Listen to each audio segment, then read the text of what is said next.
നമസ്കാരം. 9 മണി വാർത്തയിലേക്ക് സ്വാഗതം. ആദ്യം പ്രധാന വാർത്തകൾ.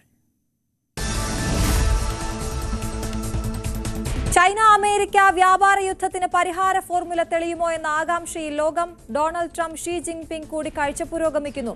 അപൂർവ ഭൂമിധാതുക്കൾ, AI ചിപ്പ്, സോയാബീൻ ഇറക്കുമതി എന്നിവ പ്രധാന ചർച്ചാ വിഷയങ്ങൾ. കൂടിക്കാഴ്ച ദക്ഷിണ കൊറിയയിലെ കസോളിൽ.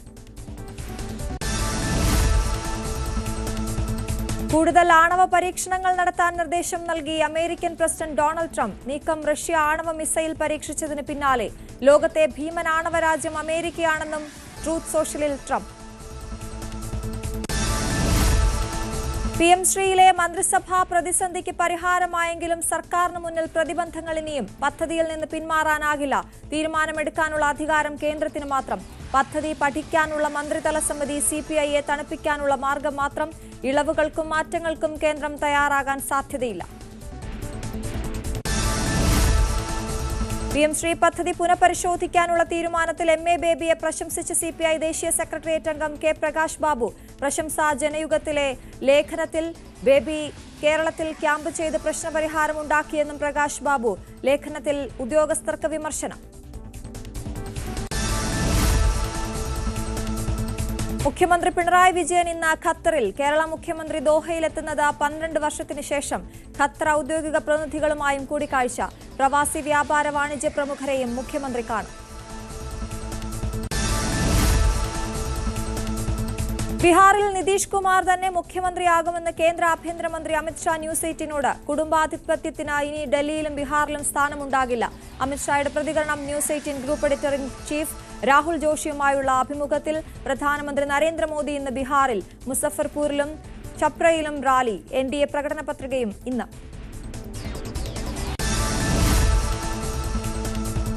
തിരുവനന്തപുരം കല്ലിയൂരിൽ മകൻ അമ്മയെ കഴുത്തെറുത്തു കൊന്നു. കൊലപാതകം മദ്യലഹരിയിൽ. മൃതദേഹം മദ്യമൊഴിച്ച് കത്തിക്കാനും ശ്രമം.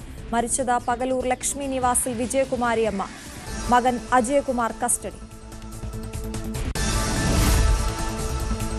തിരുവനന്തപുരം നെയ്യാറ്റിൻകരയിൽ ചെമ്പല്ലി മീൻ കഴിച്ചവർക്ക് ഭക്ഷ്യവിഷബാധ. 35ഓളം പേർ താലൂക്ക് ആശുപത്രിയിലും കാരക്കോണം മെഡിക്കൽ കോളേജിലും ചികിത്സയിൽ.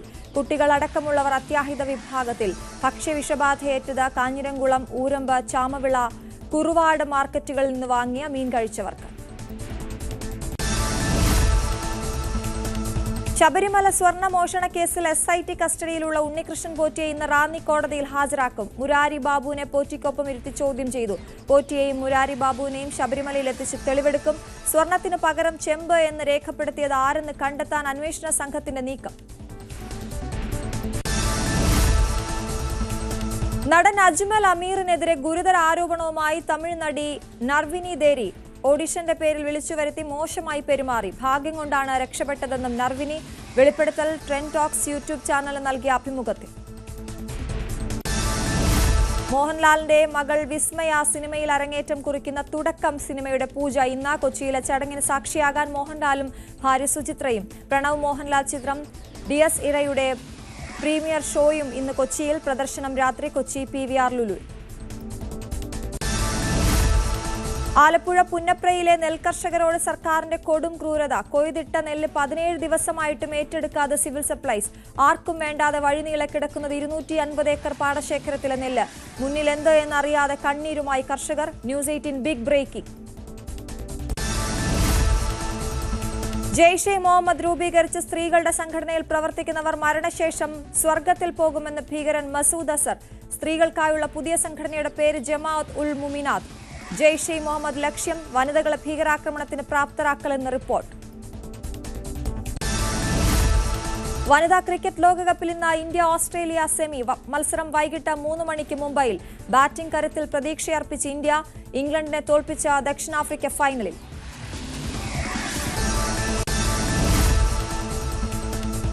വിശദമായ വാർത്തകളിലേക്ക് പോകാം. ചൈന അമേരിക്ക വ്യാപാര യുദ്ധത്തിന് പരിഹാര ഫോർമുല തെളിയുമോ എന്നുള്ള വലിയ ചോദ്യം ഉയർത്തുകയാണ് വ്യാപാര ലോകം. ദക്ഷിണ കൊറിയയിൽ ഡൊണാൾഡ് ട്രംപ് ഷീ ജിൻപിങ് കൂടിക്കാഴ്ച പുരോഗമിക്കുകയാണ്. അപൂർവ ഭൂമി ധാതുക്കൾ, AI ചിപ്പ്, സോയാബീൻ ഇറക്കുമതി എന്നിവ പ്രധാന ചർച്ചാ വിഷയങ്ങളാണ്. ദക്ഷിണ കൊറിയയിലെ ഗസോളിലായിരുന്നു കൂടിക്കാഴ്ച. ഇരു രാജ്യങ്ങളുടെയും വ്യാപാര ബന്ധം മെച്ചപ്പെട്ടാൽ ആഗോള സാമ്പത്തിക അനിശ്ചിതത്വങ്ങൾ ഒരു പരിധിവരെ നീങ്ങും. VR കാർത്തിക്കാണ് വിവരങ്ങളുമായി ചേരുന്നത്. Karthik, good morning. ഗസോളിലേക്ക് ഉറ്റുനോക്കുകയാണ് ലോകം. കാരണം ആഗോള സമ്പദ് വ്യവസ്ഥയെ പോലും സ്വാധീനിക്കാവുന്ന ഒരു കരാർ അത് നടപ്പിലാകുമോ എന്ന് ഉറ്റുനോക്കുന്നു. വിവരങ്ങൾ.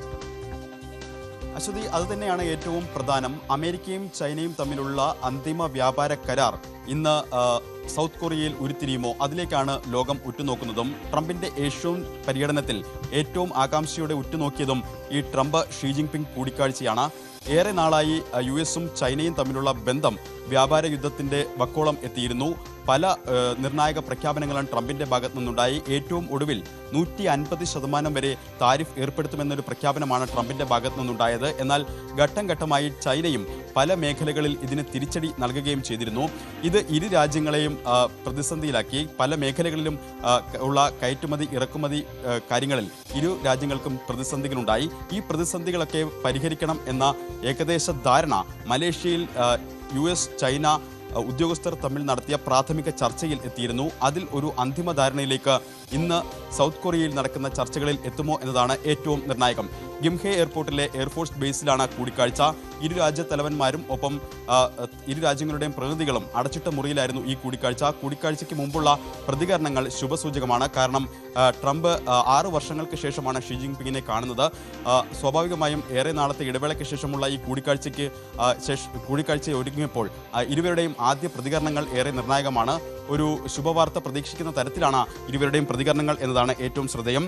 ഏറെ നാളായി കാണാൻ ആഗ്രഹിച്ച വ്യക്തിയാണ് ഇപ്പോൾ കണ്ടതെന്നും പല കാര്യങ്ങളിലും നേരത്തെ തന്നെ പ്രാഥമിക ധാരണയിൽ ഇരു രാജ്യങ്ങളും എത്തിയിരുന്നു എന്നുമാണ് ട്രംപിന്റെ പ്രതികരണം. സമാനമായ പ്രതികരണമാണ് ഷീയും നടത്തിയത്. ഉടൻ തന്നെ ഇക്കാര്യത്തിൽ ഒരു അന്തിമ വ്യാപാര കരാറിലെത്താനാകുമെന്ന് പ്രതീക്ഷിക്കുന്നു. പല ചർച്ചകളും പുരോഗമിക്കുന്നു. ഏറെക്കുറെ പല കാര്യങ്ങളിലും ഇരു രാജ്യങ്ങളും ധാരണയിലെത്തി എന്നാണ് ഷീയുടെയും പ്രതികരണം. അത് വലിയ ആശ്വാസം നൽകുന്നതാണ് ലോകത്തിന്. സ്വാഭാവികമായും ഒരു വ്യാപാര കരാറിന് അന്തിമ രൂപം ഈ കൂടിക്കാഴ്ചയിൽ ഉണ്ടാകുമെന്നാണ് പ്രതീക്ഷിക്കുന്നത്. ഏറ്റവും ശ്രദ്ധേയമായി ഇതിൽ വായിച്ചെടുക്കേണ്ടത് കഴിഞ്ഞ മാസങ്ങളിൽ, അതായത് സോയാബീൻ കർഷകർ, അമേരിക്കയിലെ സോയാബീൻ കർഷകർ വലിയ തോതിലുള്ള പ്രതിസന്ധി നേരിട്ടിരുന്നു. അതിലേറ്റവും കാരണം സോയാബീൻ അമേരിക്കയിൽ നിന്ന് ഇറക്കുമതി ചെയ്യുന്നത് ചൈന വലിയൊരു ശതമാനം നിർത്തിവെച്ചു എന്നതാണ്. ഇത് അമേരിക്കയിൽ സോയാബീനിന് വലിയ വിലയിടിവുണ്ടാക്കി, അവിടുത്തെ കർഷകരെ പ്രതിസന്ധിയിലാക്കി. മാത്രമല്ല മറ്റ് ദക്ഷിണ അമേരിക്കൻ രാജ്യങ്ങളിൽ നിന്ന് കൂടുതൽ ഇറക്കുമതി ചെയ്യാൻ ചൈന തുടങ്ങി. ഇത് വലിയ തോതിലുള്ള പ്രതിസന്ധി അമേരിക്കയിലുണ്ടാക്കി. ഇതുമായി ബന്ധപ്പെട്ട ചർച്ചകളാണ് ഒരു ഘട്ടത്തിൽ നടന്നത്. ആ മലേഷ്യൻ ചർച്ചകളിൽ തന്നെ ഇതിന് ഒരു പരിധിവരെ പരിഹാരമായിരുന്നു എന്നാണ് പുറത്തുവരുന്ന റിപ്പോർട്ടുകൾ. മറ്റൊന്ന്, അപൂർവ ഭൂമി ധാതുക്കളുടെ കാര്യത്തിലാണ്. യുദ്ധവിമാനങ്ങൾ മുതൽ സ്മാർട്ട് ഫോണുകൾ വരെ നിർമ്മിക്കാൻ ഇത് ഏറെ നിർണായകമാണ്. ലോകത്ത് തന്നെ അപൂർവ ഭൂമി ധാതുക്കളുടെ 80% ചൈനയിലാണ് എന്നാണ് റിപ്പോർട്ടുകൾ. സ്വാഭാവികമായും ചൈന അമേരിക്കയിലേക്ക് ഇതിന്റെ കയറ്റുമതിയുടെ കാര്യത്തിൽ വലിയ നിയന്ത്രണങ്ങൾ കൊണ്ടുവന്നു. ഇത് ഇരു രാജ്യങ്ങളും തമ്മിലുള്ള വാക്പോര് ഒരു ഘട്ടത്തിൽ വളരെ രൂക്ഷമാക്കുകയും ചെയ്തു. ചൈനീസ് കപ്പലുകൾക്ക് മേൽ ചുമത്തിയ പുതിയ തുറമുഖ ഫീസ് അത് ഒഴിവാക്കണം എന്നതടക്കമുള്ള ആവശ്യങ്ങളാണ് ചൈന മുന്നോട്ട് വയ്ക്കുന്നത്. സ്വാഭാവികമായും ഈ കാര്യങ്ങളിലൊക്കെ എന്ത് തീരുമാനത്തിൽ എത്തിച്ചേരും എന്നതാണ് ഏറ്റവും ശ്രദ്ധേയം.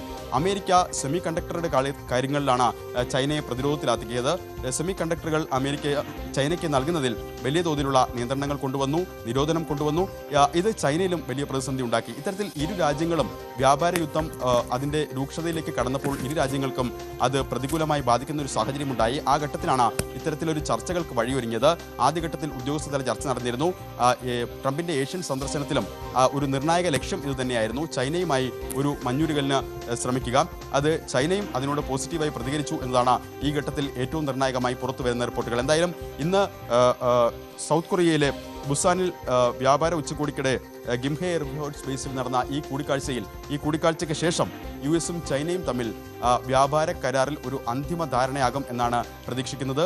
അത് ആഗോള സാമ്പത്തിക മേഖലയിൽ വലിയ ചലനങ്ങൾ ഉണ്ടാക്കുകയും ചെയ്യും. വലിയ തോതിൽ പോസിറ്റീവായ മാറ്റങ്ങൾക്കും അത് വഴിവെക്കുകയും ചെയ്യും. അശ്വതി, അതാണ് VR കാർത്തിക്കാണ് വിവരങ്ങൾ നൽകിയത്. ഈ കരാർ ഇന്ത്യയെ എങ്ങനെ സ്വാധീനിക്കുമെന്നതടക്കമുള്ള പ്രധാനപ്പെട്ട ചോദ്യങ്ങളുണ്ട്. വരും മണിക്കൂറിലത് പ്രേക്ഷകരിലേക്ക് എത്തിക്കാമെന്നുള്ള വിവരങ്ങളും. കൂടുതൽ ആണവ പരീക്ഷണങ്ങൾ നടത്താൻ പ്രതിരോധ വകുപ്പിന് നിർദ്ദേശം നൽകിയിരിക്കുകയാണ് ഡൊണാൾഡ് ട്രംപ്. ട്രൂത്ത് സോഷ്യലിലൂടെയാണ് ട്രംപ് ഇക്കാര്യം അറിയിച്ചത്. പോയ വാരം റഷ്യ ആണവ മിസൈൽ പരീക്ഷിച്ചതിന് പിന്നാലെയാണ് അമേരിക്കയും ആണവ പരീക്ഷണത്തിന് തയ്യാറെടുക്കുന്നത്. ലോകത്തെ ഏറ്റവും വലിയ ആണവ രാജ്യം അമേരിക്കയാണെന്നും തൊട്ടുപിന്നിൽ റഷ്യയും ചൈനയുമാണെന്നും ട്രംപ് ട്രൂത്ത് സോഷ്യലിൽ കുറിച്ചിരുന്നു.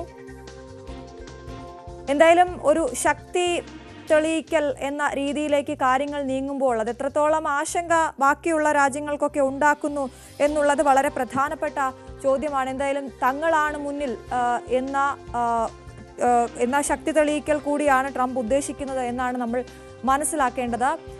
അഭിലാഷ് രാധാകൃഷ്ണൻ ചേരുന്നു ഇന്റർനാഷണൽ ഡെസ്കിൽ നിന്നും. Abhilash, good morning. ട്രംപ് ഇത്തരത്തിൽ ട്രൂത്ത് സോഷ്യൽ കുറിക്കുമ്പോൾ തങ്ങളാണ് വലിയ ശക്തി, ആണവായുധങ്ങൾ പരീക്ഷിക്കാൻ പോവുകയാണ് എന്ന് പറയുമ്പോൾ എന്താണ് നമ്മൾ കരുതേണ്ടത്? അശ്വതി, ഇപ്പോൾ കഴിഞ്ഞ ആഴ്ചയാണ് റഷ്യയിൽ ഇത്തരത്തിൽ വ്ളാഡിമിർ പുടിൻ്റെ നേതൃത്വത്തിൽ ഒരു ആണവ പരീക്ഷണം നടന്നത്. അവിടെ ബ്യൂറേവെസ്റ്റ്നിക് എന്ന് പറയുന്ന ഒരു ന്യൂക്ലിയർ പവേർഡ് മിസൈൽ അവർ കഴിഞ്ഞ ആഴ്ച പരീക്ഷിച്ചിരുന്നു. അതിന് പിന്നാലെ തന്നെ പൊസീഡിയൻ 2M39 എന്ന് പറഞ്ഞിട്ട് മറ്റൊരു അൺമാൻഡ് ന്യൂക്ലിയർ പവേർഡ് സബ്മറൈൻ കൂടി റഷ്യ ഒരു പരീക്ഷണം നടത്തുന്ന ഒരു സാഹചര്യം ഉണ്ടായി. അതിന് പിന്നാലെയാണ് ഇപ്പോൾ അമേരിക്ക പുതിയൊരു ആണവ പരീക്ഷണത്തിലേക്ക് നീങ്ങുന്നത്. ഇതുമായി ബന്ധപ്പെട്ട് ഡൊണാൾഡ് ട്രംപ് ആണെന്ന് ട്രൂത്ത് സോഷ്യലിൽ പ്രഖ്യാപിച്ചിരിക്കുന്നത്. അതായത് ചൈന, റഷ്യ, അതിന് മുന്നിൽ അമേരിക്ക, അങ്ങനെ 3 രാജ്യങ്ങളാണ് ലോകത്തെ ഏറ്റവും വലിയ ആണവ രാജ്യങ്ങൾ. അതിൽ ഏറ്റവും കൂടുതൽ ആണവ സംവിധാനങ്ങളുള്ളത് അമേരിക്കയാണ്. അതിന് തൊട്ടു പിന്നാലെ റഷ്യ ഉണ്ട്. അതിന് ഇത്തിരി പിന്നിലാണെങ്കിലും ചൈനയാണ് 3-ാം സ്ഥാനത്ത്. എന്നാൽ 5 വർഷത്തിനകം വെച്ച് ചൈന അത് ഏറ്റവും അടുത്തുള്ളൊരു 3-ാം സ്ഥാനത്തിലേക്ക് എത്തും. അതായത് റഷ്യക്ക് തൊട്ടു പിന്നിൽ ശക്തിയായ രീതിയിലേക്ക് ചൈന എത്തും. ഈ ഒരു സാഹചര്യത്തിലാണ് തങ്ങൾ കൂടുതൽ ആണവ പരീക്ഷണങ്ങൾക്ക് മുതിരുന്നത്. ഇതുമായി ബന്ധപ്പെട്ട് തന്നെ സംബന്ധിച്ച് താൻ ഇതിനു മുമ്പ് അധികാരത്തിലെത്തിയ സമയത്ത് ആണവ പരീക്ഷണങ്ങൾ നടത്താനുള്ള സാഹചര്യങ്ങൾ ഉണ്ടായിരുന്നു. പക്ഷേ അന്ന് താൻ മുതിർന്നിരുന്നില്ല. പക്ഷേ ഇന്നത്തെ സാധ്യതകളും സാഹചര്യങ്ങളും അങ്ങനെയല്ല. മറ്റു രാജ്യങ്ങൾ തങ്ങളെ അതിലേക്ക് നിർബന്ധിക്കുന്നു എന്നുള്ള തരത്തിലാണ് ഡൊണാൾഡ് ട്രംപ് ഇപ്പോൾ ട്രൂത്ത് സോഷ്യലിൽ കുറിച്ചിരിക്കുന്നത്. ഇതുമായി ബന്ധപ്പെട്ട് തങ്ങളുടെ പ്രതിരോധ വകുപ്പിന് നിർദ്ദേശങ്ങൾ നൽകി കഴിഞ്ഞു. വരുന്ന ദിവസങ്ങളിൽ ശക്തമായ രീതിയിലുള്ള ആണവ പരീക്ഷണങ്ങൾക്ക് തയ്യാറെടുക്കാനാണ് ഡൊണാൾഡ് ട്രംപ് ഇപ്പോൾ അവരുടെ പ്രതിരോധ വകുപ്പിന് മുന്നറിയിപ്പ് നൽകിയിരിക്കുന്നത്. ഈ ഒരു സാഹചര്യം കൂടെ കണക്കിലെടുക്കും. കാരണം റഷ്യ യുക്രൈൻ യുദ്ധം ഇപ്പോൾ നിലവിൽ നടന്നുകൊണ്ടിരിക്കുകയാണ്. ഈ ആക്രമണത്തിനിടെയാണ്, ഈ ഒരു യുദ്ധം നടക്കുന്നതിനിടെയാണ് ഇപ്പോൾ റഷ്യ ആണവ പരീക്ഷണം നടത്തിയിരിക്കുന്നത്. അതിൻ്റെ കൂടെ ഒരു കാര്യം കൂടെ റഷ്യ പറഞ്ഞു വെച്ചിരുന്നു. അതായത് ഏത് രാജ്യത്തിൻ്റെയും സുരക്ഷാ സംവിധാനങ്ങളെ മറികടക്കാൻ തങ്ങൾ ഇപ്പോൾ സജ്ജരാണ് എന്നുള്ളൊരു പ്രഖ്യാപനം കൂടി വ്ളാഡിമിർ പുടിൻ നടത്തിയിരുന്നു. അതിന് പിന്നാലെയാണ് ഇപ്പോൾ അമേരിക്ക തങ്ങളുടെ ആണവ ശക്തി ലോകത്തിന് മുന്നിൽ തെളിയിക്കാനായിട്ടുള്ള തയ്യാറെടുപ്പുകൾ നടക്കുന്നത്. മാത്രമല്ല ഇന്നിപ്പോൾ നമ്മൾ ഈ സംസാരിക്കുന്ന സമയം തന്നെ Donald Trump Chinese president Xi ജിൻപിങ്ങിനെ കണ്ടു കഴിഞ്ഞു. അവിടെ ഒരു താരിഫ് യുദ്ധം ഒരു നടക്കുന്നു. അതിൻ്റെ ഒരു മഞ്ഞുരുകൾ ഇന്നുണ്ടാകുമെന്ന് പ്രതീക്ഷിക്കാം. അതുപോലെ മറ്റൊരു നേതാവായിട്ടുള്ള കിങ് ജോങ് ഉന്നിനെ വരുന്ന ദിവസങ്ങളിൽ ഡൊണാൾഡ് ട്രംപ് കാണുന്നുണ്ട്. ഈ ഒരു ഏഷ്യൻ റീജിയണിലുള്ള രാജ്യങ്ങളുമായിട്ട് ഒരു കൂടിക്കാഴ്ച നടത്തുന്ന സമയത്ത് കൂടി തന്നെയാണ് എല്ലാവരുമായിട്ട് ഒരു നയതന്ത്ര ബന്ധം ശക്തമാക്കാൻ ശ്രമിക്കുന്ന സാഹചര്യത്തിൽ തന്നെയാണ് ആണവ പരീക്ഷണത്തിനും കൂടി അമേരിക്ക മുതിരുന്നത് എന്നുള്ളതാണ് ഏറ്റവും പ്രധാനപ്പെട്ട വിവരം. അതായത് നയതന്ത്രമെങ്കിൽ നയതന്ത്രം, അല്ല യുദ്ധമെങ്കിൽ യുദ്ധം എന്നുള്ള രീതിയിലേക്ക് അമേരിക്ക മറ്റ് രാജ്യങ്ങൾക്ക് ഒരു മുന്നറിയിപ്പ് നൽകുന്നു എന്നുള്ളതാണ് ഇവിടുത്തെ ഏറ്റവും പ്രധാനപ്പെട്ട കാര്യം. എന്തായാലും വരുന്ന ദിവസങ്ങളിൽ അമേരിക്ക ആണവ പരീക്ഷണം നടത്താൻ പോകുന്നു. അത് ഈ ഒരു സാഹചര്യത്തിൽ റഷ്യയ്ക്കുള്ള കൃത്യമായിട്ടുള്ള മുന്നറിയിപ്പാണ്. ഏതെങ്കിലും തരത്തിൽ യുക്രൈനെതിരായിട്ടുള്ള ആക്രമണം വ്യാപിപ്പിക്കുകയാണെന്നുണ്ടെങ്കിൽ അതിന് ശക്തമായ മറുപടി തരാൻ തങ്ങൾക്ക് കഴിയുമെന്നുള്ള ഒരു മുന്നറിയിപ്പ് റഷ്യയ്ക്ക് കൊടുക്കുന്നതിന്റെ ഭാഗമായിട്ട് കൂടി തന്നെയാണ് ഇപ്പോൾ അമേരിക്ക ഒരു പുതിയൊരു ആണവ പരീക്ഷണത്തിലേക്ക് മുതിരുന്നത്. അശ്വതി, ശരി. അഭിലാഷ് രാധാകൃഷ്ണനാണ് വിശദവിവരങ്ങൾ നൽകിയത്. തിരുവനന്തപുരം കല്ലിയൂരിൽ മദ്യലഹരിയിൽ മകൻ അമ്മയെ കഴുത്തറുത്തു കൊന്നു. പകലൂർ ലക്ഷ്മി നിവാസിൽ വിജയകുമാരി അമ്മയാണ് മകൻ അജയകുമാർ കറിക്കത്തി ഉപയോഗിച്ച് കഴുത്തറുത്ത് കൊന്നത്. കൊലപാതക ശേഷം മൃതദേഹം മദ്യമൊഴിച്ച് അമ്മയെ കത്തിക്കാനും ശ്രമിച്ചു. പ്രതിയെ പോലീസ് കസ്റ്റഡിയിലെടുത്തു. വന്ന സമയത്ത് ഇയാള് അങ്ങ് നടക്കുകയായിരുന്നു. ആദ്യം ഈ മദ്യം ദേഹത്തോട് ഒഴിക്കുകയായിരുന്നു. അങ്ങനെയാണ് കണ്ടത്. പ്രത്യേക ഒരു ചേട്ടൻ ഇറങ്ങി ഇയാളെ പിടിച്ച് അങ്ങനെ പ്രത്യേക പോലീസ് വന്നു.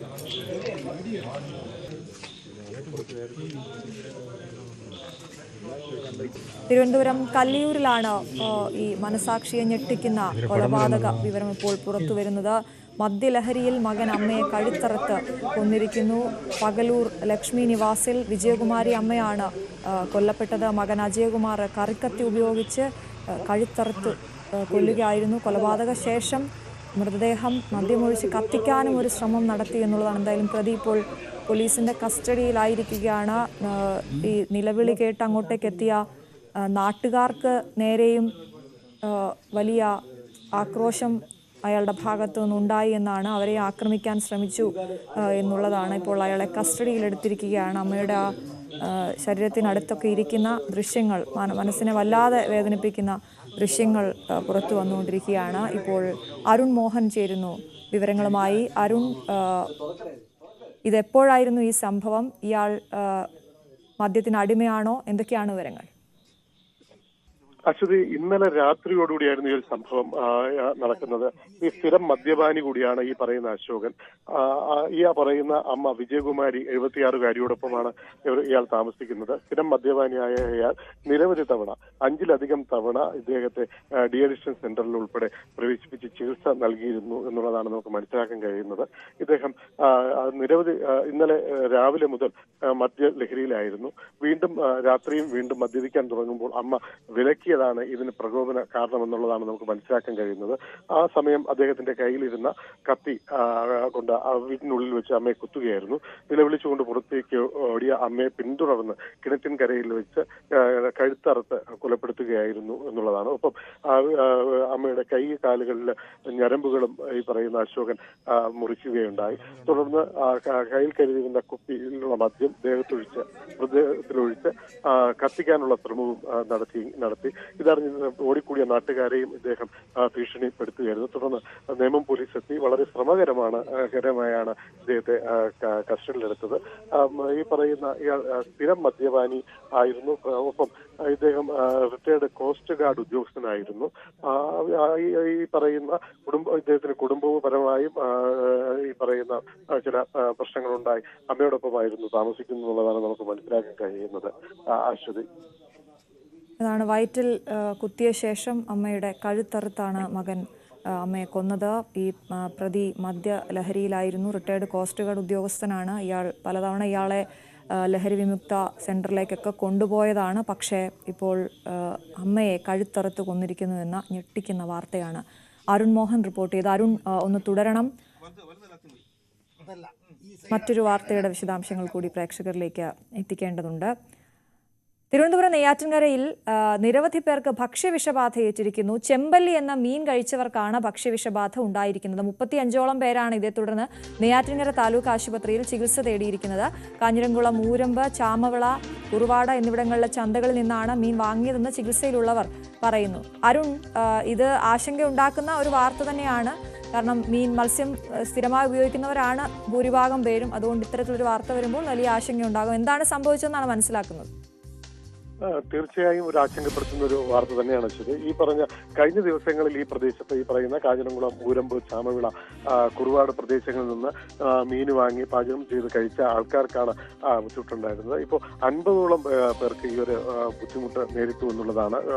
വയറിളക്കവും ഛർദിലുമാണ് പ്രാഥമികമായ ലക്ഷണം. ആരോഗ്യനില മോശമായതിനെ തുടർന്ന് പലരും സമീപത്തെ PHCകളിൽ ഉൾപ്പെടെ പോവുകയും ഒപ്പം നെയ്യാറ്റിൻകര ജനറൽ ആശുപത്രിയിലും പാറശാല താലൂക്ക് ആശുപത്രിയിലും മെഡിക്കൽ കോളേജിൽ ഉൾപ്പെടെ ചികിത്സ. ഇതിൽ കുട്ടികൾ ഉൾപ്പെടെയുള്ളവരുണ്ടെന്നുള്ളതാണ് നമുക്ക് മനസ്സിലാക്കാൻ കഴിയുന്നത്.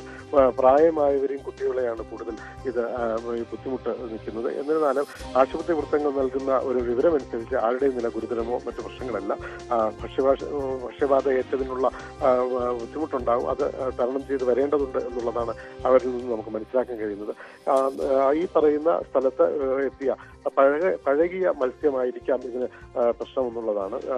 ഒരു ഗൗരവമായ ഒരു കാര്യം കൂടി നമുക്ക് സൂചിപ്പിക്കാനുള്ളത്, ഈ പ്രദേശങ്ങളിൽ ഒരിടത്തും തന്നെയും ഈ പറയുന്ന ഭക്ഷ്യസുരക്ഷാ വിഭാഗത്തിന്റെയോ അല്ലെങ്കിൽ ഈ പറയുന്ന ഫുഡ് സേഫ്റ്റി വിഭാഗത്തിന്റെ ആരുടെയും തന്നെ ഒരു പരിശോധന ഇല്ല, അല്ലെങ്കിൽ കാര്യമായ ഒരു പരിശോധന ഈ മീൻ വിപണന കേന്ദ്രങ്ങളിൽ ഇല്ല എന്നുള്ളതാണ്. ഇതിന് കാരണം നമുക്ക് മനസ്സിലാക്കാൻ കഴിയുന്നത് പുലർച്ചെയാണ് പലയിടത്തും മീന് ചന്തയിലേക്ക് എത്തുന്നത്. അതിരാവിലെ വീട്ടമ്മമാർ അത് വാങ്ങി അടുക്കളയിൽ എത്തിക്കുകയും ചെയ്യും.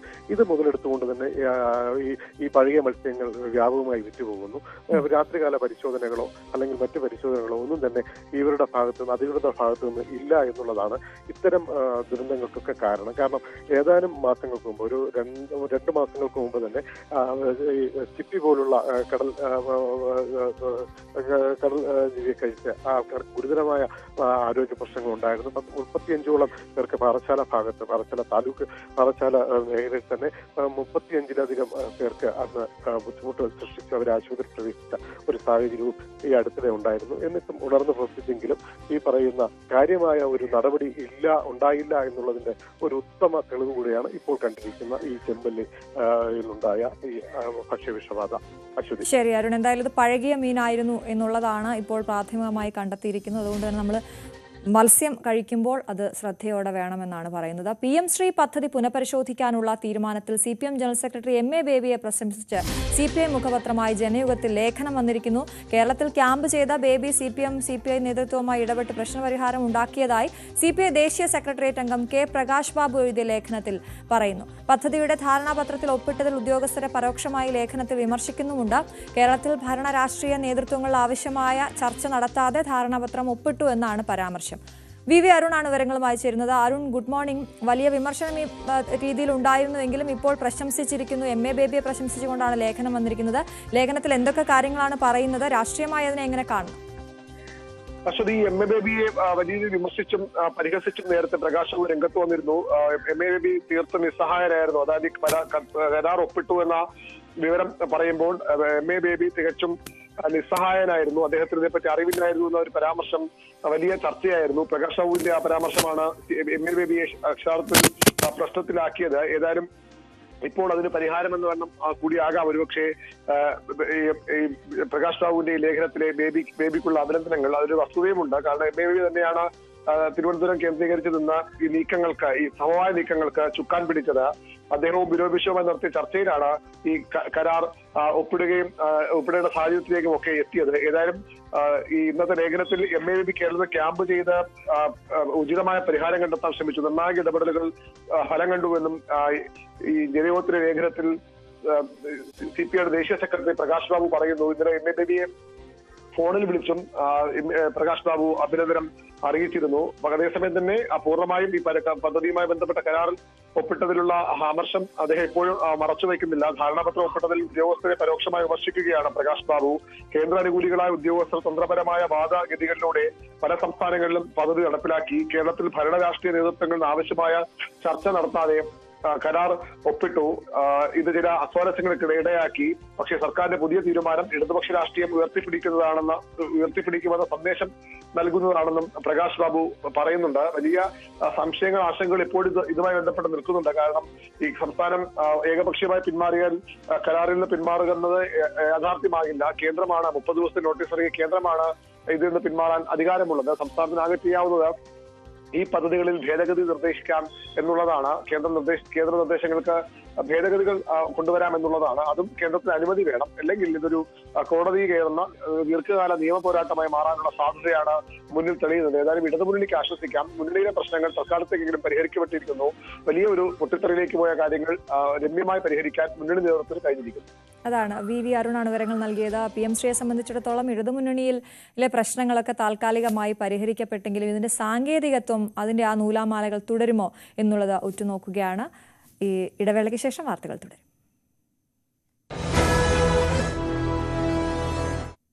വീണ്ടും വാർത്തകളിലേക്ക്. തദ്ദേശ തെരഞ്ഞെടുപ്പിൽ മലപ്പുറം ജില്ലയിൽ എല്ലായിടത്തും UDF സഖ്യത്തിലാകും മത്സരിക്കുക എന്ന് ലീഗ് കോൺഗ്രസ് നേതാക്കൾ ആവർത്തിക്കുമ്പോഴും നേർക്കുനേർ പോരാട്ടത്തിനൊരുങ്ങുകയാണ് പൊന്മുണ്ടം പഞ്ചായത്തിലെ ലീഗുകാരും കോൺഗ്രസുകാരും. തദ്ദേശ തെരഞ്ഞെടുപ്പിൽ എല്ലാ കാലത്തും ഈ പഞ്ചായത്തിൽ ലീഗും കോൺഗ്രസും പരസ്പരം പോരടിക്കുന്നതാണ് ചരിത്രമെന്നിരിക്കെ ഇക്കുറിയും സാധ്യതകൾ മറിച്ചല്ല. ലീഗ് കോൺഗ്രസ് ജില്ലാ നേതൃത്വങ്ങൾ സമവായത്തിന് ശ്രമിക്കുന്നുണ്ടെങ്കിലും സാധ്യതകൾ കുറവാണ്. നിയമസഭാ ലോക്സഭാ തെരഞ്ഞെടുപ്പുകളിലെ സമവാക്യമല്ല പൊന്മുണ്ടത്ത് തദ്ദേശ തെരഞ്ഞെടുപ്പിന്. ലീഗും കോൺഗ്രസും എന്നും പരസ്പരം മത്സരിക്കുന്ന ചരിത്രമാണ് ഇവിടെ. കഴിഞ്ഞ 15 വർഷമായി മുസ്ലിം ലീഗാണ് പഞ്ചായത്ത് ഭരിക്കുന്നത്. ആകെയുള്ള 16 സീറ്റിൽ 12 ലീഗും 4 കോൺഗ്രസും. ഇത്തവണ 2 വാർഡുകളാണ് അധികമായി കൂടിയത്. UDF സഖ്യമായി മത്സരിക്കണമെങ്കിൽ 9 സീറ്റുകളും 2.5 വർഷം പ്രസിഡന്റ് സ്ഥാനവുമാണ് കോൺഗ്രസ് ആവശ്യപ്പെടുന്നത്. ഒരു 6 മാസം മുന്നേ, കാരണം ഒരു മുന്നണി വരികയാണെങ്കിൽ ഗ്രാസ് റൂട്ടിൽ അത് വർക്കൗട്ട് ചെയ്യണമെങ്കിൽ ഒരുപാട് സമയം പിടിക്കും. കാരണം ഇതുവരെ മുന്നണി ആവാത്തൊരു പഞ്ചായത്ത് എന്ന രൂപത്തിൽ. അപ്പോൾ അന്ന് നമ്മൾ ഇവിടെ മണ്ഡലം കോൺഗ്രസ് കമ്മിറ്റി ഭാരവാഹികൾ ചർച്ചയ്ക്ക് പോയിട്ട് അവർ പകുതി സീറ്റാണ് അവർ ആവശ്യപ്പെട്ടത്. പക്ഷെ 5 സീറ്റ് കൊടുക്കാൻ കഴിയുള്ളൂ എന്നുള്ള ലീഗിൻ്റെ പാർട്ടി തീരുമാനം അവർ പറഞ്ഞു. അപ്പോൾ ഒരുമിച്ച് പോകാൻ ആ സീറ്റിന് 5 സീറ്റിന് അംഗീകരിക്കാൻ കഴിയില്ല എന്ന് മണ്ഡലം കോൺഗ്രസ് കമ്മിറ്റി പറഞ്ഞു. ഇതിനോട് അനുകൂലമായല്ല ലീഗ് പ്രതികരിക്കുന്നത്. കോൺഗ്രസ് അവരുടെ ശക്തിക്കൊത്തു വേണം സീറ്റുകൾ ചോദിക്കാനെന്ന് ലീഗ് പറയുന്നു. അതെ അതെ അതെ നമുക്കറിയാം. അപ്പോൾ ഞാൻ പറയുന്നത് ഇപ്പോൾ 4 സീറ്റാണ് കോൺഗ്രസിനുള്ളത്. നമ്മൾ സീറ്റ് അവരുടെ സീറ്റിൻ്റെ പിന്നെ നിലവാരം പിന്നെ വില കുറച്ച് കാണിക്കരുത്. 4 സീറ്റാണ് കോൺഗ്രസിനുള്ളത്, 12 സീറ്റാണ് ലീഗിനുള്ളത്. അപ്പോൾ അതിനനുസരിച്ച് ലീഗ് ഏറ്റവും വലിയ കക്ഷി എന്ന രീതിയിൽ എന്തെങ്കിലും വിട്ടുവീഴ്ച ചെയ്തിട്ട് UDF ശക്തമാക്കേണ്ടത്, പിന്നെ എന്താ പറയുക, കേരളത്തിൽ അടുത്ത മുഖ്യമന്ത്രി വരുന്നത് കോൺഗ്രസിൻ്റെ മുഖ്യമന്ത്രിയാണ്. അതും കൂടി കോൺഗ്രസ് മനസ്സിലാക്കേണ്ടതുണ്ട്. ആ രീതിയിലേക്ക് കോൺഗ്രസ് വന്നു കഴിഞ്ഞാൽ ഒറ്റക്കെട്ടായി പോയാൽ മാത്രമാണ് പിന്നെ എന്താ പറയുക ഇവിടെ നമ്മുടെ ഇടതുപക്ഷത്തിനെതിരെ മത്സരിച്ച് വിജയിക്കാൻ സാധിക്കുകയുള്ളൂ. അതും കൂടി കോൺഗ്രസിന് പറഞ്ഞു വരേണ്ടതുണ്ട്. ഒപ്പം മറ്റൊരു ആരോപണം കൂടി മുസ്ലിം ലീഗിനുണ്ട്. കോൺഗ്രസിലെ ഒരു വിഭാഗം വി അബ്ദുറഹ്മാനൊപ്പമാണ്. പരമ്പരാഗതമായി ലീഗ് വിരുദ്ധ നിലപാട് സ്വീകരിക്കുന്നവരാണ് UDF സഖ്യത്തിന് തടസ്സമെന്നും അവർ പറയുന്നു. പൊന്മുണ്ടത്ത് UDF ഇല്ലാത്തതിന് കാരണം കോൺഗ്രസിലെ ചില ആളുകൾ, പ്രത്യേകിച്ച് നമുക്കറിയാം വി അബ്ദുറഹ്മാന്റെ സ്വാധീനം പൊന്മുണ്ടത്ത് കോൺഗ്രസിലുണ്ട്. ചില ആളുകൾ പിന്നെ അബ്ദുറഹ്മാനുമായി ബന്ധപ്പെട്ടുള്ള കാര്യങ്ങൾ വേണ്ടിയിട്ട് UDF സംവിധാനത്തെ പൊളിക്കാൻ വേണ്ടി ചില ആളുകൾ കോൺഗ്രസിലുണ്ട്. എല്ലാവരും ഉണ്ടെന്ന് പറയുന്നില്ല. ഒരു 80% ആളുകളും UDF മൈൻഡുള്ള ആളുകളാണ്. ചില 20% ആളുകൾ അത് വേണ്ട എന്ന രീതിയിലേക്ക് അബ്ദുറഹ്മാന്റെ സ്വാധീന പ്രകാരം നിൽക്കുന്ന ആളുകളുണ്ട്. അതുകൊണ്ടാണ് പൊന്മുണ്ടത്ത് UDF വരാൻ ഒരു പ്രയാസമുള്ളത്. എന്നാൽ കോൺഗ്രസിൽ നിന്നല്ല, മുസ്ലിം ലീഗിൽ നിന്ന് തന്നെയാണ് വി അബ്ദുറഹ്മാൻ അനുകൂലമായി വോട്ട് ചോരുന്നതെന്നാണ് കോൺഗ്രസ് പ്രതികരിക്കുന്നത്. വി അബ്ദുറഹ്മാന്റെ സ്വാധീനം കോൺഗ്രസിനകത്തില്ല എന്നാണ് ഞാൻ മനസ്സിലാക്കുന്നത്. വി അബ്ദുറഹ്മാന്റെ സ്വാധീനം എല്ലാ പാർട്ടികളിലും ഉണ്ട് എന്ന് നമ്മൾ ചില രേഖകൾ നമ്മൾ തെളിയിക്കുന്നുണ്ട്. കാരണം കഴിഞ്ഞ പഞ്ചായത്ത് തിരഞ്ഞെടുപ്പിൽ ലീഗിന് 12 സീറ്റ് കിട്ടി. അവർക്ക് ടോട്ടൽ കിട്ടിയ വോട്ട് ഈ പഞ്ചായത്തിൽ കോണി ചിഹ്നത്തിലാണ് മിക്കയിടത്തും മത്സരിച്ചത്. ആ വോട്ട് നിയമസഭയിൽ ലീഗിന് കിട്ടുമായിരുന്നെങ്കിൽ താനൂരെ MLA ഫിറോസ് ആകുമായിരുന്നു. അബ്ദുറഹ്മാനാണ് ആയത്. അത് പഞ്ചായത്ത് തിരഞ്ഞെടുപ്പ് കഴിഞ്ഞ് 4 മാസത്തിനുള്ളിൽ നടക്കുന്ന നിയമസഭാ തിരഞ്ഞെടുപ്പിന് ആ വോട്ടുകൾ ലീഗിന് കിട്ടിയില്ല എന്ന് പറയുമ്പോൾ ലീഗ് വോട്ടുകൾ ചോർന്നിട്ടുണ്ട്. അബ്ദുറഹ്മാന്റെ സ്വാധീനം ആ പൊന്മുണ്ടത്തെ ലീഗിൻ്റെ അകത്തുണ്ടായിട്ടുണ്ട്. UDF ജില്ലാ നേതൃത്വത്തിന്റെ സമവായ ശ്രമങ്ങൾ ഫലം കണ്ടില്ലെങ്കിൽ മുസ്ലിം ലീഗും കോൺഗ്രസും CPM-ഉം BJP-യും എല്ലാം നേർക്കുനേർ പോരാടുന്ന സാഹചര്യമാകും പൊന്മുണ്ടത്ത് ഉണ്ടാവുക. പൊന്മുണ്ടത്തെ ലീഗ് കോൺഗ്രസ് പോര് തദ്ദേശ തെരഞ്ഞെടുപ്പിനെ മാത്രമല്ല ബാധിക്കുന്നത്. 2016 മുതൽ താനൂർ മണ്ഡലം ഇടതുപക്ഷം ജയിക്കുന്നത് UDF-ലെ ഈ ഭിന്നത കൂടി മുതലെടുത്തുകൊണ്ടാണ്. അതുകൊണ്ട് തന്നെ ഈ പ്രശ്നം എങ്ങനെ പരിഹരിക്കുമെന്നത് UDF-ന് മുമ്പിലെ ഒരു തലവേദനയാണ്. പൊന്മുണ്ടത്ത് നിന്നും CV അനുമോദ്, ന്യൂസ് 18. വാർത്തയുടെ വിശദാംശങ്ങളുമായി CV അനുമോദ് തന്നെ നമുക്കൊപ്പം ചേരുകയാണ്. Anumod, good morning. പൊന്മുണ്ടത്ത് ഇത്രയും കാലം എങ്ങനെയായിരുന്നു, അങ്ങനെ തന്നെ പോയാൽ മതി എന്നാണ് ലീഗ് പറഞ്ഞുകൊണ്ടേയിരിക്കുന്നത്. സമവായ ശ്രമമൊക്കെ നടക്കുന്നു. എന്തെങ്കിലും സാധ്യതയുണ്ടോ ഇത്തവണ?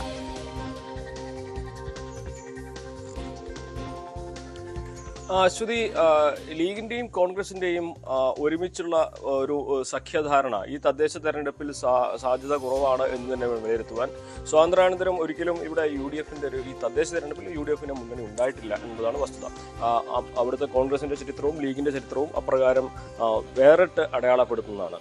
മുൻപൊക്കെ ഇങ്ങനെ പരസ്പരം മത്സരിക്കുകയാണെങ്കിൽ തന്നെയും അത് തദ്ദേശ തെരഞ്ഞെടുപ്പിന് അപ്പുറത്തേക്ക് പോകുന്ന ഒരു സാഹചര്യം ഉണ്ടായിരുന്നില്ല. പക്ഷേ ഇപ്പോഴത്തെ സാഹചര്യത്തിൽ നിയമസഭാ തെരഞ്ഞെടുപ്പിനെ ഇത് സ്വാധീനിക്കുമെന്നുള്ളൊരു ആശങ്കയിലേക്കാണ് എത്തുന്നത്. നിലവിലെ പൊന്മുണ്ടത്തെ അവസ്ഥ നോക്കുകയാണെങ്കിൽ നമ്മൾ വാർത്തയിൽ പറഞ്ഞതുപോലെ ഇപ്പോൾ 18 സീറ്റാണ് ഏറ്റവും പുതിയതായിട്ടുള്ള വിഭജനത്തിന് ശേഷം അവിടെയുള്ളത്. അപ്പോൾ അതിൽ 9-9 എന്ന അടിസ്ഥാനത്തിൽ നൽകണമെന്നാണ് കോൺഗ്രസിന്റെ ആവശ്യം. ഒപ്പം തന്നെ 2.5 വർഷം പ്രസിഡന്റ് സ്ഥാനം കോൺഗ്രസിന് നൽകണം.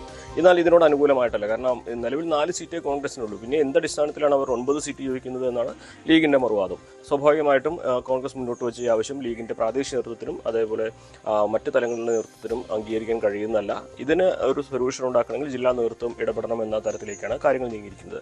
ജില്ലാ നേതൃത്വത്തിന് ഇടപെടലിനും പക്ഷേ ഇത്രയും സീറ്റ് വിട്ടുകൊടുത്തുകൊണ്ടുള്ളൊരു ഒത്തുതീർപ്പിന് സാധ്യത കുറവാണ്.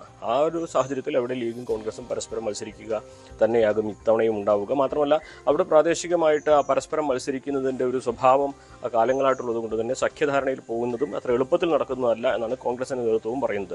പക്ഷേ ഇതിൻ്റെ ഒരു അനന്തര ഫലം വരുന്നത് നിയമസഭാ തെരഞ്ഞെടുപ്പിലാണ്. 2016 മുതൽ അവിടെ താനൂരിലെ വി അബ്ദുറഹ്മാനാണ് അവിടുത്തെ താനൂർ MLA. താനൂരിൻ്റെ ഭാഗമാണ് പൊന്മുണ്ടം. വി അബ്ദുറഹ്മാൻ കോൺഗ്രസിൽ നിന്ന് പോയ ഒരു നേതാവാണ്. ഇടത് സ്വതന്ത്രമായിട്ട് മത്സരിച്ച് ജയിച്ച നേതാവാണ്. അദ്ദേഹത്തിൻ്റെ സ്വാധീനം ആ ഒരു മേഖലയിലുണ്ട്. കോൺഗ്രസിലെ വലിയൊരു വിഭാഗത്തിന് അദ്ദേഹത്തിന് സ്വാധീനിക്കാൻ കഴിയുന്നുണ്ട്. 2016 പൊന്മുണ്ടം കോൺഗ്രസ് രൂപീകരിക്കലും പിന്നീട് മറ്റ് കോൺഗ്രസുമായിട്ടുള്ള ഭിന്നത വരലും ആര്യടൻ മുഹമ്മദ് അന്ന് ഇത് മുൻകൈയെടുത്ത് പരിഹരിച്ച് വിമതരായി നിന്നവരെ ഒപ്പം ചേർക്കലും ഒക്കെ ഉണ്ടായൊരു ചരിത്രം കൂടി പൊന്മുണ്ടത്തെ കോൺഗ്രസിനുണ്ട്. അപ്പോൾ അത്തരത്തിൽ ഈ കോൺഗ്രസിലുള്ള ഈ ഒരു ആഭ്യന്തര പ്രശ്നങ്ങൾ അത് വി അബ്ദുറഹ്മാൻ കൃത്യമായി മുതലെടുക്കുകയും അവിടെ UDFന്റെ സാധ്യതകളെ ഇല്ലാതാക്കുകയും ചെയ്യുന്നു എന്നുള്ളതാണ് ലീഗിന്റെ പ്രധാനപ്പെട്ട ഒരു ആക്ഷേപം. എന്നാൽ കോൺഗ്രസും അതിന് മറുപടി പറയുന്നത് അത് വോട്ട് ചോരുന്നത് കോൺഗ്രസ് നല്ല ലീഗിൽ നിന്നാണ്. അപ്പോൾ ചുരുക്കത്തിൽ സമവായ ശ്രമങ്ങളൊക്കെ നടക്കുന്നുണ്ടെങ്കിൽ തന്നെയും ഇത്രയും പ്രശ്നങ്ങൾ അവിടെ പരിഹരിക്കാനുള്ളതുകൊണ്ട് ഈ ഒരു തദ്ദേശ ഭരണ തിരഞ്ഞെടുപ്പിന്റെ സമയത്തും അവർ പരസ്പരം മത്സരിക്കും എന്ന് തന്നെയാണ് വിലയിരുത്തേണ്ടത്. അതിനുള്ള മുന്നൊരുക്കങ്ങളൊക്കെ തന്നെ അവിടെ പൂർത്തിയായിട്ടുണ്ട്. ചർച്ചകൾ ഫലം കാണില്ല എന്ന് ഇരു നേതൃത്വങ്ങൾക്ക് അറിയുന്ന സാഹചര്യത്തിൽ അവർ ഒറ്റയ്ക്ക് മത്സരിക്കാൻ ഒരുങ്ങുകയാണ് പൊന്മുണ്ടത്ത് എന്നാണ് നമുക്ക് മനസ്സിലാക്കാൻ കഴിഞ്ഞ ഒരു കാര്യം. CV അനുമോദാണ് വിവരങ്ങൾ നൽകിയത്. ശബരിമല സ്വർണ്ണപ്പാളി മോഷണ കേസിൽ SITയുടെ കസ്റ്റഡിയിൽ തുടരുന്ന ഉണ്ണികൃഷ്ണൻ പോറ്റി ഇന്ന് റാന്നി കോടതിയിൽ ഹാജരാക്കും. അതേസമയം മുരാരി ബാബുവിനെ ഉണ്ണികൃഷ്ണൻ പോറ്റിക്കൊപ്പം ഇരുത്തി പ്രത്യേക അന്വേഷണ സംഘം ചോദ്യം ചെയ്തു. പ്രാഥമിക ചോദ്യം ചെയ്യൽ പൂർത്തിയാക്കിയ ശേഷം ഇരുവരെയും ശബരിമലയിൽ എത്തിച്ച് SIT തെളിവെടുപ്പ് നടത്തും. സ്വർണത്തിന് പകരം ചെമ്പ് എന്ന രജിസ്റ്ററിൽ രേഖപ്പെടുത്തിയത് ആരുടെ സ്വാധീനത്തെ തുടർന്ന് എന്ന് കണ്ടെത്താനാണ് അന്വേഷണ സംഘത്തിന്റെ നീക്കം. 4 ദിവസത്തേക്കാണ് മുരാരി ബാബുവിനെ കസ്റ്റഡിയിൽ ലഭിച്ചിരിക്കുന്നത്.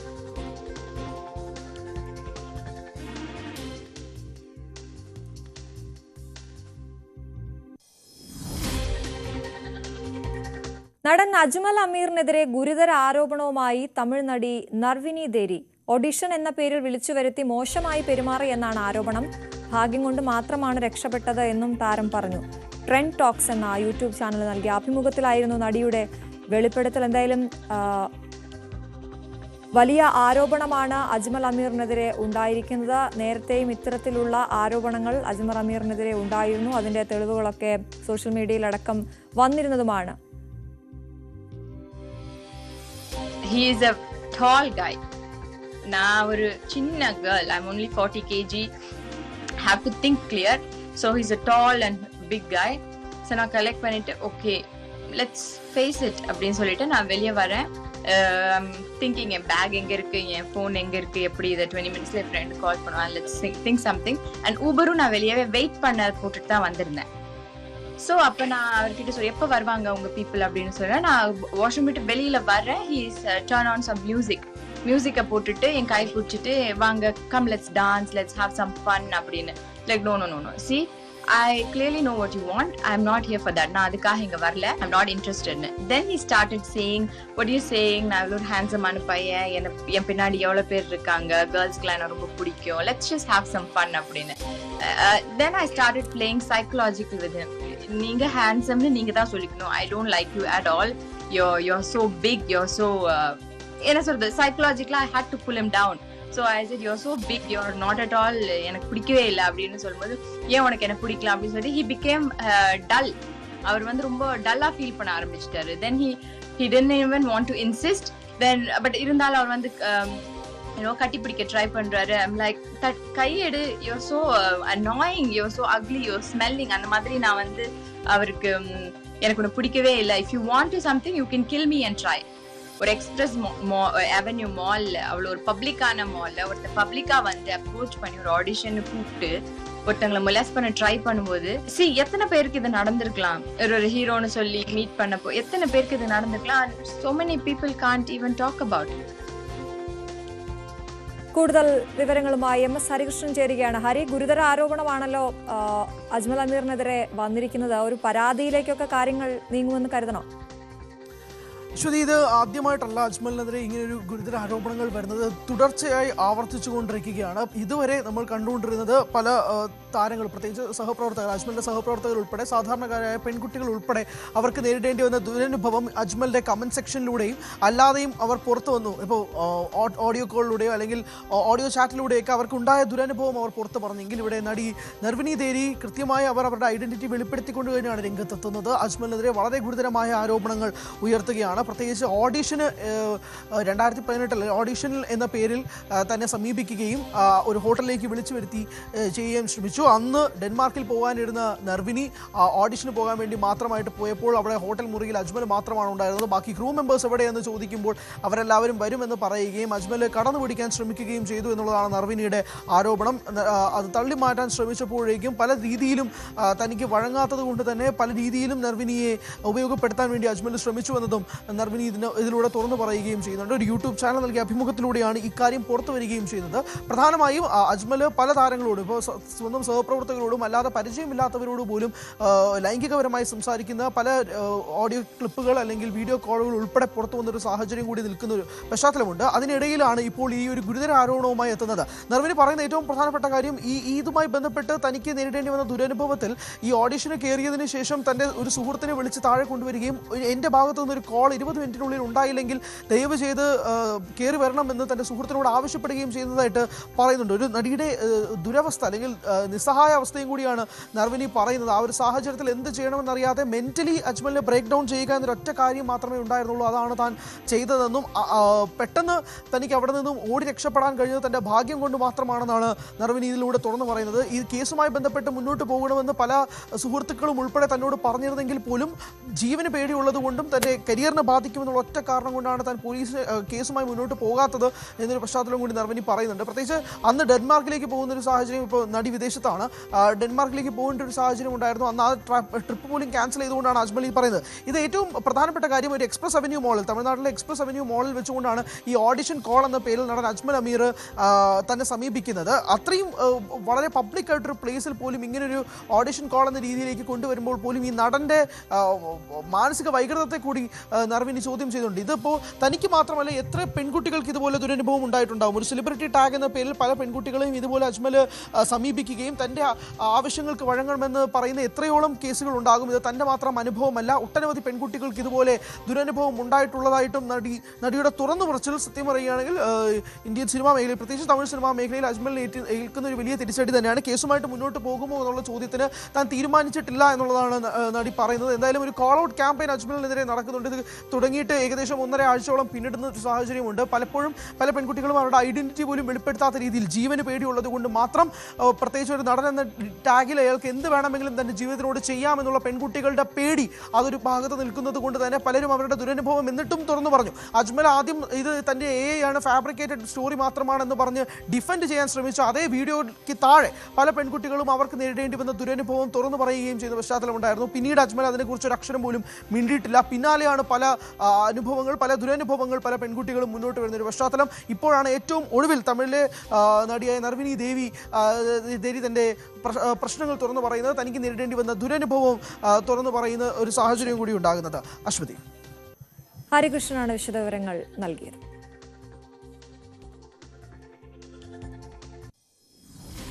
മറ്റു വാർത്തകൾ ഇടവേളയ്ക്ക് ശേഷം.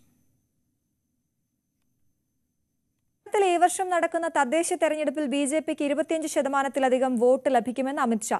News 18 group editor in chief Rahul ജോഷിക്ക് നൽകിയ പ്രത്യേക അഭിമുഖത്തിലായിരുന്നു പ്രതികരണം. ബീഹാറിൽ NDA 3-2 ഭൂരിപക്ഷം നേടി വിജയിക്കുമെന്നും അദ്ദേഹം പറഞ്ഞു. നിതീഷ് കുമാർ തന്നെ മുഖ്യമന്ത്രിയാകുമെന്നും അമിത്ഷാ സ്ഥിരീകരിച്ചു. ന്യൂസ് 18ന്റെ ബീഹാർ തെരഞ്ഞെടുപ്പുമായി ബന്ധപ്പെട്ട പ്രത്യേക പരിപാടി സബ്സെ ബഡാ ദംഗലിലാണ് കേരളത്തിലെ തദ്ദേശ തെരഞ്ഞെടുപ്പുമായി ബന്ധപ്പെട്ട് BJPയുടെ പ്രതീക്ഷകളും കേന്ദ്ര ആഭ്യന്തരമന്ത്രി അമിത്ഷാ പങ്കുവച്ചത്. BJPക്ക് സംസ്ഥാനത്ത് 25%-ലധികം വോട്ട് ലഭിക്കുമെന്നാണ് അവകാശവാദം. സീറ്റ് നിലയും കഴിഞ്ഞ തവണത്തേക്കാൾ മെച്ചപ്പെടും. അതേസമയം നിയമസഭാ തെരഞ്ഞെടുപ്പിൽ എന്ത് നടക്കുമെന്ന് ഇപ്പോൾ പറയാറായിട്ടില്ലെന്നും അമിത്ഷാ പറഞ്ഞു. पंचायत चुनाव में म्युनिसिपैलिटी और म्युनिसिपल कॉर्पोरेशन के चुनाव में भारतीय जनता पार्टी 25% वोट प्राप्त करेगी और हम अच्छी खासी संख्या में सीटें भी जीत कर लाएंगे. ബീഹാറിൽ വ്യക്തമായ NDA തരംഗമുണ്ട്. ഇത്തവണ സഖ്യ സീറ്റുകളുടെ എണ്ണത്തിൽ അഭൂതപൂർവമായ വർധന ഉണ്ടാകുമെന്ന് അമിത്ഷാ പറഞ്ഞു. നരേന്ദ്രമോദിയുടെയും നിതീഷ് കുമാറിന്റെയും ഇരട്ട എഞ്ചിൻ സർക്കാർ 11 വർഷത്തിനുള്ളിൽ ബീഹാറിൽ വലിയ പരിവർത്തനം കൊണ്ടുവന്നു. NDA മുന്നണി ഇത്തവണ 3-2 ഭൂരിപക്ഷം നേടി വിജയിക്കുമെന്നാണ് അമിത്ഷായുടെ പ്രതീക്ഷ. നിതീഷ് കുമാർ തന്നെ മുഖ്യമന്ത്രിയാകുമെന്നും സ്ഥിരീകരിച്ചു. NDA का गठबंधन 2/3 बहुमत से ज्यादा सीटें जीतकर मोदी जी और नीतीश जी के नेतृत्व में यहां सरकार बनाएगा और हम नीतीश कुमार जी के नेतृत्व में ही चुनाव लड़ रहे हैं. कोई कंफ्यूजन NDA गठबंधन में नहीं. ഒപ്പം മഹാഗഡ്ബന്ധനെ അമിത്ഷാ രൂക്ഷമായ ഭാഷയിൽ വിമർശിച്ചു. ലാലു പ്രസാദ് യാദവിന്റെ മകന് മുഖ്യമന്ത്രിയാകണമെന്നും സോണിയാഗാന്ധിയുടെ മകന് പ്രധാനമന്ത്രിയാകണമെന്നുമാണ് ആഗ്രഹം. എന്നാൽ ബീഹാറിലും ഡൽഹിയിലും അതിന് ഒഴിവില്ലെന്നാണ് പരിഹാസം. लालू जी की बहुत मन की इच्छा है कि इनके बेटे एक बार मुख्यमंत्री बन जाएं और सोनिया जी की भी मन की इच्छा है कि उनका बेटा पीएम बन जाए. मैं आज दोनों को कहना चाहता हूं, बिहार में और दिल्ली में कहीं जगह खाली नहीं है. यहाँ नीतीश बाबू बैठे हैं, वहां मोदी जी बैठे हैं. आपके बेटों के लिए कहीं जगह खाली नहीं है. കേന്ദ്ര സർക്കാരിന്റെയും ബീഹാർ സർക്കാരിന്റെയും നേട്ടങ്ങൾ എണ്ണിപ്പറഞ്ഞാണ് Amit Shah news 18 group editor in chief Rahul ജോഷിയോട് സംസാരിച്ചത്. GST പരിഷ്കാരങ്ങൾ രാജ്യത്തെ പൗരന്മാർക്ക് അനുഗ്രഹമായിരുന്നുവെന്ന് അദ്ദേഹം പറഞ്ഞു. രാഹുൽ ഗാന്ധിയുടെ വോട്ടർ അധികാര യാത്ര ജനങ്ങളുടെ കണ്ണിൽ പൊടിയിടാനുള്ള തന്ത്രമാണെന്നാണ് വാദം. വഖഫ് ബില്ല് തടയുമെന്ന മഹാഗഡ്ബന്ധന്റെ പ്രസ്താവനയെയും അമിത്ഷാ തള്ളിക്കളഞ്ഞു. ഇന്ത്യയെ വൈകാതെ നക്സൽ മുക്തമാക്കുമെന്നും അദ്ദേഹം ഉറപ്പു നൽകി. ഇതുവരെ നിരവധി പേർ കീഴടങ്ങിക്കഴിഞ്ഞു. ഇനിയും യാതൊരു ചർച്ചയ്ക്കും കേന്ദ്ര സർക്കാർ ഒരുക്കമല്ലെന്നാണ് അമിത്ഷായുടെ വാക്കുകൾ. News desk, news 18. പ്രധാനമന്ത്രി നരേന്ദ്രമോദി ഇന്ന് ബീഹാറിൽ മുസഫർപൂരിലും ചപ്രയിലുമാണ് മോദിയുടെ റാലി. NDAയുടെ പ്രകടന പത്രികയും ഇന്ന് പുറത്തിറക്കും. രാകേഷ് വിവരങ്ങളുമായി ചേരുകയാണ്. Rakesh, good morning. എല്ലാവരും ഉറ്റുനോക്കുന്ന ബീഹാർ തെരഞ്ഞെടുപ്പിൽ അധികാരത്തിലെത്തുകയാണെങ്കിൽ നിതീഷ് തന്നെയാകും മുഖ്യമന്ത്രി എന്ന് BJP ക്രിസ്റ്റൽ ക്ലിയറായി അമിത്ഷാ പറയുന്നതാണ് നമ്മൾ കേട്ടത്.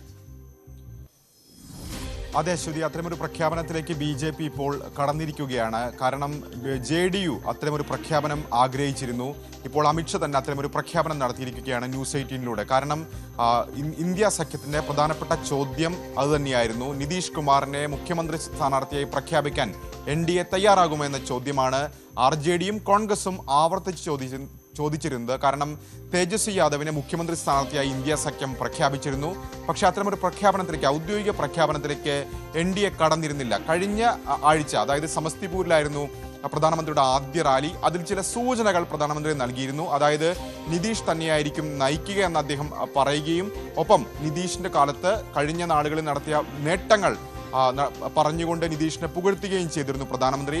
അതിനുശേഷം ഇപ്പോൾ ന്യൂസ് 18-ലൂടെ അമിത്ഷാ അത്തരമൊരു പ്രഖ്യാപനത്തിലേക്ക് കടന്നിരിക്കുകയാണ്. അതായത് നിതീഷ് കുമാർ തന്നെയായിരിക്കും മുഖ്യമന്ത്രി സ്ഥാനാർത്ഥി, നിതീഷ് കുമാർ തന്നെയാണ് ബീഹാറിൽ NDAയുടെ മുഖം എന്നാണ് അദ്ദേഹം ഇപ്പോൾ വ്യക്തമാക്കിയിരിക്കുന്നത്. മാത്രവുമല്ല, പ്രധാനമന്ത്രി സ്ഥാനത്തേക്കും ഒപ്പം തന്നെ മുഖ്യമന്ത്രി സ്ഥാനത്തേക്കും ഒഴിവില്ല എന്നുകൂടി അദ്ദേഹം പറഞ്ഞു വെക്കുന്നു. അതായത് നിതീഷ് തന്നെയാണ് NDA അധികാരത്തിൽ വന്നാൽ വീണ്ടും മുഖ്യമന്ത്രി ആവുക, അക്കാര്യത്തിൽ ഒരു സംശയവും വേണ്ട എന്നാണ് അമിത്ഷാ ഏതായാലും പറഞ്ഞു വെക്കുന്നത്. ഇന്ന് ഏതായാലും പ്രധാനമന്ത്രി നരേന്ദ്രമോദി ബീഹാറിലുണ്ട്. ഇത് രണ്ടാം തവണയാണ്, തെരഞ്ഞെടുപ്പ് പ്രഖ്യാപനത്തിന് ശേഷം രണ്ടാം തവണയാണ് അദ്ദേഹം എത്തുന്നത്. ഒന്ന് ചപ്രയിൽ എത്തുന്നു, അതിനുശേഷം മുസഫർപൂരിലെ റാലിയിലും അദ്ദേഹം പങ്കെടുക്കുന്നുണ്ട്.